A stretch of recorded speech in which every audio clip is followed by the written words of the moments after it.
होइन हल्का बोल्ने तरिका चाहिँ अलि धेरै बोलेर चाहिँ बिग्रियो बुढो। स्वागत छ साथीहरू तपाईहरुलाई घोप्टे भ्लग चुचेमा है। अब आज फेरि नयाँ साथी लिएर आएको छु मेरै कम्पनीको हैन। हिजो अर्कैको थियो भने आज अर्कैको छ। उहाँको नाम चाहिँ प्रकाश तामाङ रहेको छ भने म चाहिँ जिज्ञासा सोध्न गइराखेको छु हर्का साम्पाङको बारेमा। किनभने हर्का साम्पाङको बारेमा चाहिँ मैले धेरै भिडियोहरु बनाइराख्दाखेरि धेरैको जिज्ञासा आइराखेको छ, गाली पनि गरिराखेको छ। ल सम्झे तपाईलाई हर्का साम्पाङ कस्तो लाग्छ? एकदम राम्रो मान्छे हो होइन, गुड म्यान हो होइन। काममा चाहिँ गुड हो होइन, हल्का बोल्ने तरिका चाहिँ अलि धेरै बोलेर चाहिँ बिग्रियो बुढो। नत्र काम चाहिँ देखायो हामीले पब्लिकलाई, हो कि होइन भनौँ न। हो म पहिला जय माटो थियो कि थिएन? हो म त एकदम फ्यान हो, बिग फ्यान थिएँ। अहिले चाहिँ फेरि हल्का पच्दैन बुढो देखेर होइन। ठिक छ, सुध्रियो भने चाहिँ राम्रो हो, फेरि पनि हामी सपोर्ट गर्छौँ नि त होइन। पछि सुध्रियो भने तपाईँ सपोर्ट गर्न तयार हुनुहुन्छ? एकदम दिल खुलेर।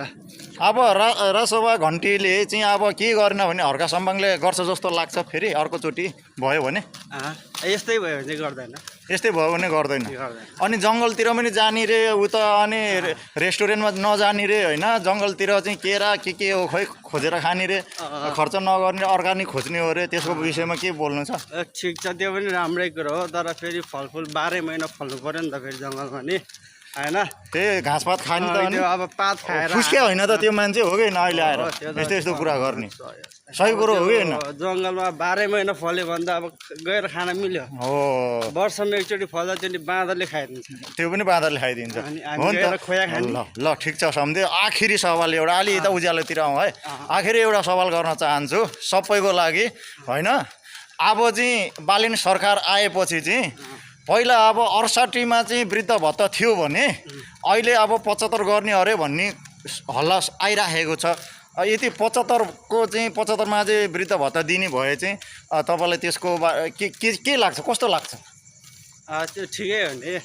75मा सही कि तपाईँको चाहिँ 60मा सही? जतिमा दिए नि सही हो। हामी के वृद्ध भत्ताको आशा नगरौँ न होइन।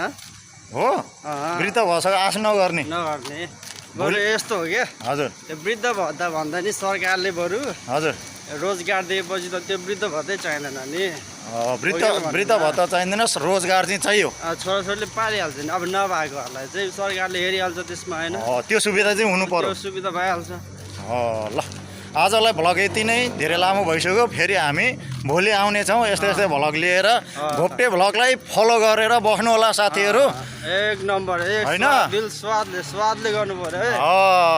र तपाईहरूले गाली गर्न मन लागेको छ भने